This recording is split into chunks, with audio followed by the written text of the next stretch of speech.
सुना था RERA colony एक पॉश इलाका है भोपाल में, इसलिए मैंने वहां पर किराए का एक मकान ले लिया 20,000 रुपए में। तब मुझे अपना स्कूल में सीखा हुआ एक सबक याद आया कि लव दाई नेबर, अपने पड़ोसियों से मित्रता रखो। लिहाजा अगले इतवार की सुबह मैं पड़ोस के एक मकान में कर्टसी विजिट के लिए चला गया। मैंने कहा, नमस्ते भाभी जी। भाभी जी जाने क्यों ड्राइंग रूम के कोने में एक कुर्सी टेबल लगाकर बैठी हुई थी। और फिर मैंने उनसे कहा, ओहो, लगता है आप लोग बुद्धिस्ट हैं क्या?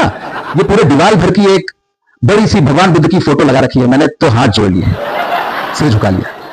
इसके अलावा वहां पे लाल रंग की मध्यम रोशनी भी चल रही थी। मैंने आखिर उनसे पूछ ही लिया, एक बात बताइए भाभी जी, ये भाई साहब के कॉलेज का नाम आपने इतने बड़े बड़े अक्षरों में यहां क्यों लिखवा रखा है? SPA, school of planning and architecture में पढ़े हैं ना वो? सन्नाटा छा गया।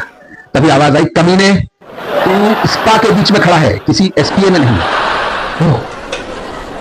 अब मुझे समझ में आया कि दरअसल मैं जिन्हें भाभी जी समझ रहा हूं, वो दरअसल इस स्पा की रिसेप्शनिस्ट है।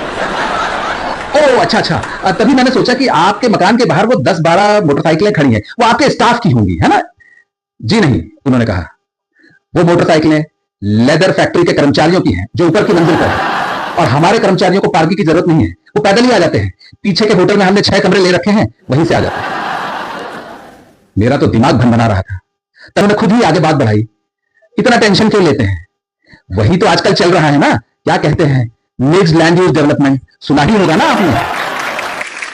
जी, मैंने सुना है।